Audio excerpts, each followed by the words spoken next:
Buenas tardes. Vivimos en una época de grandes avances científicos y tecnológicos. Nunca antes la humanidad había tenido tanto acceso a la información, tantas posibilidades de comunicación, ni tantos recursos para mejorar la calidad de vida de las personas. Sin embargo, junto a estos avances, también enfrentamos desafíos cada vez más complejos. Las guerras continúan afectando a millones de personas. La crisis ambiental amenaza el futuro del planeta. Persisten profundas desigualdades sociales y la polarización dificulta el diálogo entre quienes piensan diferente.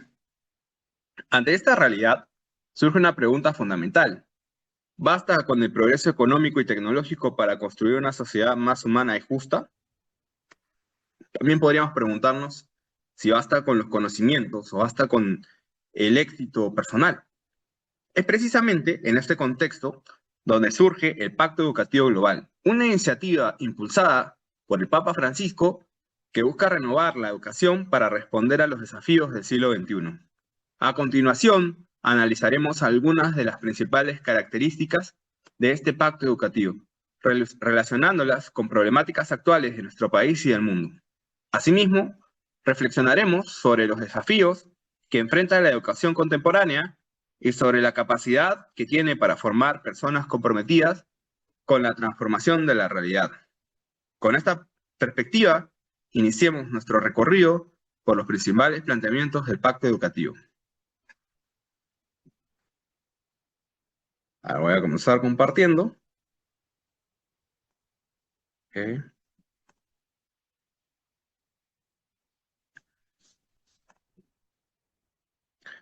Bueno, estamos aquí y bueno, en el programa Educar para cambiar el mundo con el Papa Francisco. Bueno, los objetivos del aprendizaje es que al finalizar esta sesión, nosotros, los estudiantes, podamos identificar los pilares del Pacto Educativo Global, analizar la relación entre la educación y la crisis ética y social en el Perú, reflexionar sobre el papel de la fraternidad y la escucha en la construcción del bien común. Vocabularios clave: fraternidad, es decir, reconocer a los demás como hermanos, no solamente, digamos, a las personas cercanas, sino a las demás culturas también, porque el Papa Francisco habla mucho de ello, ¿no? Que comparten una dignidad y tradiciones distintas, pero que nos unen como sociedad. Educación integral, formación que abarca todas las dimensiones, es decir, cabeza, manos y corazón. Es decir, para el Papa Francisco lo importante es que los contenidos que incorporamos vayan al interior, es decir, al corazón, y después se vuelvan acción. También es importante lo que el Papa Francisco llama la cultura de la indiferencia, que es la tendencia social a ignorar el sufrimiento ajeno por el éxito individual y por los intereses particulares. ¿Para qué educamos? Hemos nombrado este segmento el gancho educativo. ¿Estamos educando para adaptarnos al mundo tal como es o para transformarlo? En un contexto de guerras y polarización, el Papa propone que la educación debe ser una semilla de esperanza universal. A veces hay polarización en el sector político, también religioso, etc. La educación no es solo para el éxito individual, es decir, no es autorreferencial, no se queda dentro de uno, no se queda en nuestros intereses particulares. Es un compromiso para el bienestar colectivo y la paz duradera. Es decir, está llamada a trascender y a mejorar la sociedad y a llevar paz al mundo. La educación como construcción de la esperanza. El Papa Francisco eh, reflexiona acerca de que la educación debe construir esperanza. Vivimos en un mundo marcado por conflictos como la guerra entre Rusia y Ucrania o los enfrentamientos en el Medio Oriente. Esta diversidad de conflictos ha provocado muchas muertes, desplazamientos y sufrimiento humano. Desplazamientos me refiero a desplazamientos de personas, ¿no? Escapando de los conflictos muchas veces.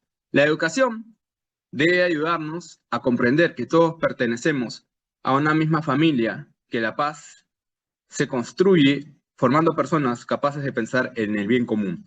Es decir, para el Papa lo muy importante es el diálogo, o era el diálogo, ¿no? Antes de fallecer, y pensar el bien común. Pero nos hemos quedado con muchas de sus enseñanzas también. En el Perú, un ejemplo de, bueno, un mal ejemplo, o perdón, un buen ejemplo de las cosas que se pueden hacer es cuando hay comunidades enteras que se organizan para enfrentar desastres naturales o ayudar a poblaciones vulnerables en nuestro país. Estos actos muestran que la solidaridad puede aprenderse y cultivarse mediante la educación. Segundo, tenemos el factor humanizador.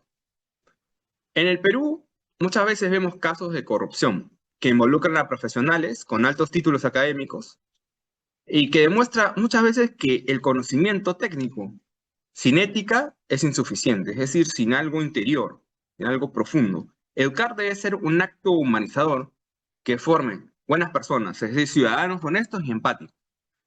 Por ejemplo, uno de los claros ejemplos, como ya dije, es que muchos expresidentes, funcionarios, empresarios contaban con formación universitaria, pero ello no impidió que tengan conductas contrarias a la ética.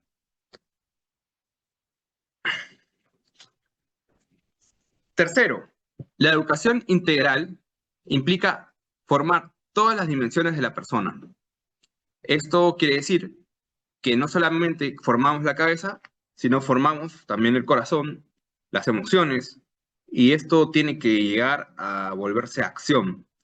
Eh, un- a veces vemos, por ejemplo, en las redes sociales, en las últimas elecciones peruanas, que predominan los insultos y la descalificación en lugar de la argumentación sólida.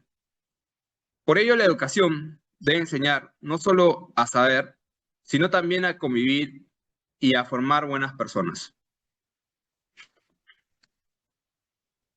Eh, hasta aquí, hasta aquí vemos cómo la educación debe generar esperanza, formar personas éticas y comprometidas para promover un desarrollo integral. Sin embargo, surge en nosotros una nueva interrogante. ¿Cómo puede la educación traducir estos ideales en acciones concretas que transformen la realidad? Invito a Angie a desarrollar esta reflexión. Angie, buenas tardes. Gracias, Francisco.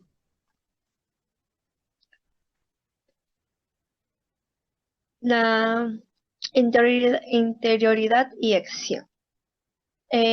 Aquí el Papa Francisco sostiene que el cambio social comienza en el interior de cada persona, pero sin embargo esta reflexión debe traducirse en acciones concretas. Por ejemplo, en la crisis ambiental, ¿no? En nuestro país existen graves problemas como la contaminación de ríos por la minería ilegal o la desforestación de la Amazonía. Todos sabemos que estos problemas existen, pero la pregunta es si estamos formando ciudadanos capaces de actuar responsablemente frente a ellos. La educación debe ayudarnos a comprender que nuestras decisiones cotidianas también tienen un impacto sobre el planeta, ¿no?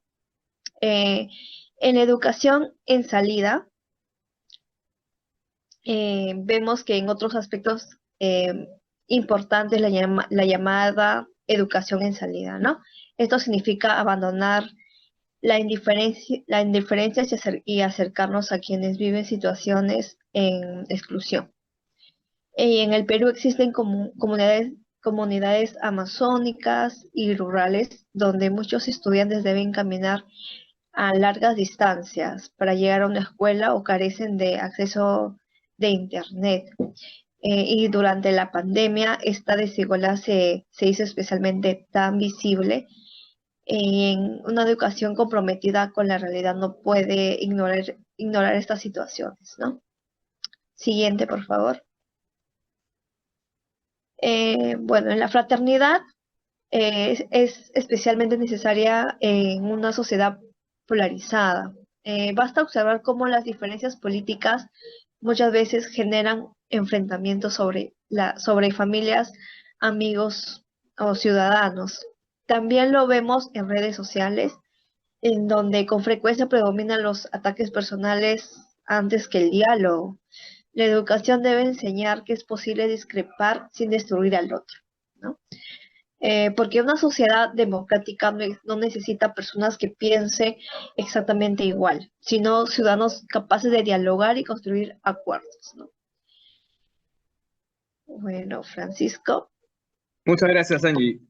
Tus reflexiones nos recuerdan que la educación no puede encerrarse dentro de las aulas, sino que debe responder a los desafíos reales de la sociedad. Pero todavía nos queda una cuestión fundamental. ¿Quiénes deben ser los protagonistas de esta transformación? Escuchemos ahora a Milagros. Buenas tardes, Milagros. Buenas tardes, Francisco. Sí, el punto a tratar es el siguiente, escuchar a los jóvenes. Nosotros los jóvenes poseemos de una sensibilidad especial para identificar los nuevos desafíos. Un ejemplo sería que son los movimientos juveniles que han impulsado campañas de protección ambiental o iniciativas de voluntariados en diversas regiones del país. También observamos cómo otros jóvenes utilizan la tecnología para desarrollar proyectos sociales, emprendimiento o propuestas innovadoras.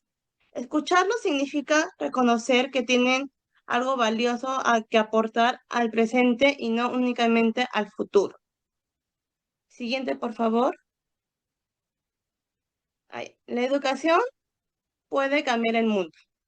Finalmente, el Papa sostiene que la educación tiene la capacidad de transformarse radicalmente en el mundo.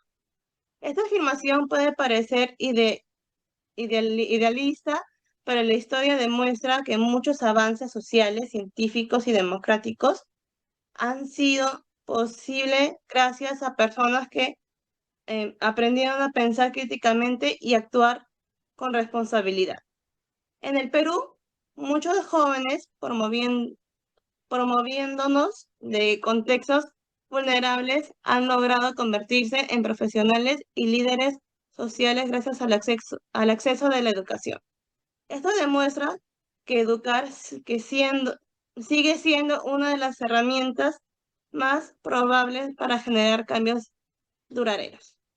Por ello, la pregunta ya no es de la educación puede cambiar el mundo, sino que qué tipo de educación estamos promoviendo. Y para terminar, hay dos dimensiones del cambio: educación en salida y conciencia ecológica. La primera es la educación en salida, que nos invita a salir de nuestra zona de confort y acercarnos a las comunidades más vulnerables, como las zonas rurales y la Amazonía, para reconocer de cerca sus necesidades y aprender desde la realidad. La segunda dimensión, como ya mencioné, es la conciencia ecológica, que consiste en pasar de la teoría a la práctica, promoviendo acciones concretas para proteger el medio ambiente, como cuidar los ríos, reducir la contaminación y combatir la deforestación. Adelante, Francisco. Ok, muchas gracias, Milagros. Bueno, aquí vamos ya a combinar un poco con varias reflexiones, ¿no? Pero quiero invitar a que también nos preguntamos, por ejemplo, nosotros, cómo, por ejemplo, un estudiante de 17 años puede poner en práctica todo lo que se dice en el Pacto Educativo Global en su vida diaria y en su comunidad. Ahorita no lo vamos a responder, pero obviamente quiero que nuestro público piense, ¿no? Para culminar, bueno, quiero hablar, me parece interesante hablar de tres autores que nos invitan a reflexionar sobre los límites de la educación actual. El primero es Lipovetsky, que advierte sobre los problemas del individualismo, ¿no? Del hiperindividualismo. La sociedad hoy día está muy centrada en cada persona, pero eso no es suficiente desde lo que dice el Papa, ¿no? Eh, por ejemplo, Foucault habla mucho del tema del control, de tema de control en las escuelas, en muchos lugares, ¿no? En general en la sociedad, pero y cuestiona si en verdad este es un mecanismo de control y nos hace pensar, bueno, que tenemos que salir de los moldes para hacer preguntas, ¿no? Los jóvenes deben hacer preguntas.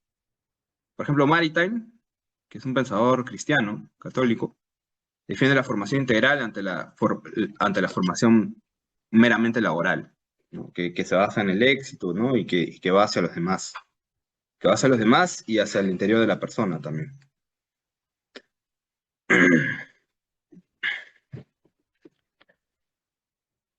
Eh, bueno, la educación hacia un futuro humano no cambia el mundo de manera inmediata, pero cambia a las personas que van a transformar. El desafío es que unamos pensamiento, emoción y acción al servicio de los demás. Yo preguntaría, nos haría una pregunta, ¿no? ¿Estamos realmente educando para adaptarnos a muchos de los problemas que hemos mencionado o para transformarlos? Bueno, las guerras, la crisis ambiental, la corrupción, la desigualdad y la polarización todavía muestran que todavía estamos lejos de los ideales del Pacto Educativo Global. Sin embargo, también existen innumerables ejemplos de personas, docentes, estudiantes y comunidades que trabajan diariamente por una sociedad más justa y fraterna. Tal vez la educación no cambie el mundo de manera inmediata, pero sí puede cambiar a las personas que lo transformarán. Por ello, el verdadero desafío educativo de nuestro tiempo consiste en formar personas capaces de unir pensamiento, emoción y acción. Personas que no sean indiferentes frente al sufrimiento ajeno. Personas que comprendan que el conocimiento tiene sentido cuando se pone al servicio de los demás. Solo entonces la educación dejará de ser una simple transmisión de contenidos y se convertirá en una fuerza capaz de renovar la sociedad y construir un futuro más humano para todos. Termino por ejemplo, una reflexión de Friedrich Nietzsche, que criticó duramente el conformismo y la aceptación de las normas, ¿no? Para el Papa es importante hacer preguntas, como ya dije, cuestionar y formar ciudadanos libres y críticos que no solamente sean personas adaptadas al pensamiento del sistema y que se pregunten y tengan un pensamiento autónomo que vaya más allá de lo que hemos ido aprendiendo como sociedad hasta ahora y trascienda en el tiempo. Bueno, nos despedimos y muchas gracias.